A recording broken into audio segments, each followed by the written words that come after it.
Assalamualaikum warahmatullahi wabarakatuh. Perkenalkan, nama saya Umi Satrudvia, kelas Matematika 3, NIM T2018-7105. Di sini saya akan menjelaskan sejarah peradaban Islam dan Islam Nusantara di Bali. Islam di Bali merupakan agama minoritas yang dianut oleh 520.244 jiwa atau sekitar 13,37% dari 3.890.757 jiwa penduduk di Bali, di mana di Denpasar merupakan tempat umat Islam terbanyak di Bali. Namun beberapa sejarawan melacak keberadaan Islam di Bali melalui tradisi lisan dan adanya komunitas Islam yang ada di beberapa daerah di Bali. Yang pertama yakni sejarah peradaban Islam di Bali. Islam masuk ke Bali diperkirakan pada abad ke-13 melalui kerajaan Gelgel. Namun hal tersebut belum pasti karena sangat sulit menemukan hal tertulis tentang sejarah masuknya Islam di Bali.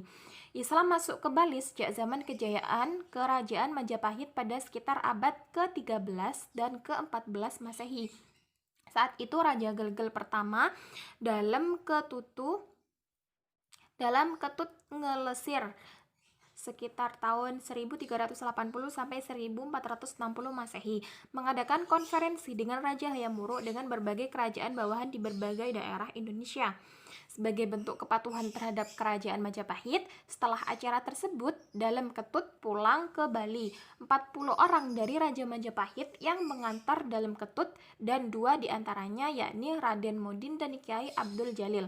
Setelah tiba, mereka menempati satu pemukiman dan kemudian membangun masjid yang diberi nama Masjid Gelgel, yang kini merupakan tempat ibadah manusia tertua di Bali.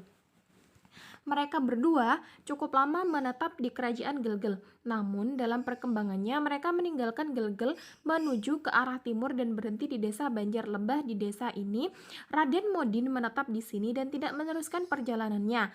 Namun Kiai Jalil tetap melanjutkan perjalanannya sampai di desa Saren dan tinggal di desa tersebut. Ia meninggalkan tulisan mushaf Al-Quran dan sebuah beduk yang sekarang menjadi monumen bersejarah di Bali.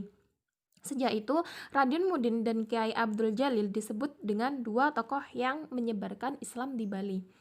Komunitas asli yang beragama Islam. Yang pertama, komunitas di Banjar Lembah, Saren Jawa di Desa Budakeling, Kabupaten Karangasem. Yang kedua, Kepaon dan Kelurahan Srangen di Kota Denpasar. Yang ketiga, Kampung Pengayaman di Kabupaten Buleleng. Yang keempat, yakni Kampung Loloan di Kabupaten Jembrana. Selanjutnya yakni peninggalan sejarah Islam di Bali. Yang pertama, Masjid Agung Jami Singoraja, Masjid Al-Muhajirin Kepaon, Al-Quran berusia 400 tahun bertulis tangan di atas kertas dari pelepah pohon pisang dan kulit unta. Yang selanjutnya yakni Rumah Panggung Kuno. Yang kelima, makam Syekh Haji Mukmin bin Hasanuddin.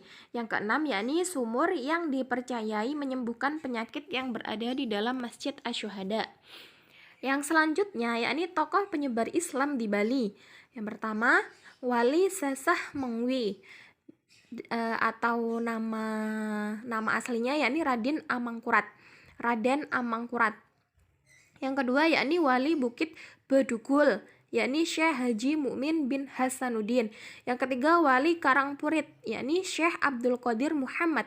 Yang keempat, yakni Wali Negara, Habib Ali bin Umar bin Abu Bakar Bafakih. Yang kelima, yakni Wali Kusamba, yakni Habib Ali bin Abu Bakar bin Umar Al-Hamid. Yang keenam, yakni Wali Kembar Karangasem, yakni 2 wali yang kembar, yakni Syekh Maulana Yusuf Al-Baghdadi dan Habib Ali bin Zainal Abidin Al-Idrus. Yang terakhir, yakni Pangeran Sosro Diningrat dan Raden Ayu Pamecutan. Cukup sekian dari saya, mudah-mudahan bermanfaat. Kurang lebihnya saya mohon maaf yang sebesar-besarnya. Wassalamualaikum warahmatullahi wabarakatuh.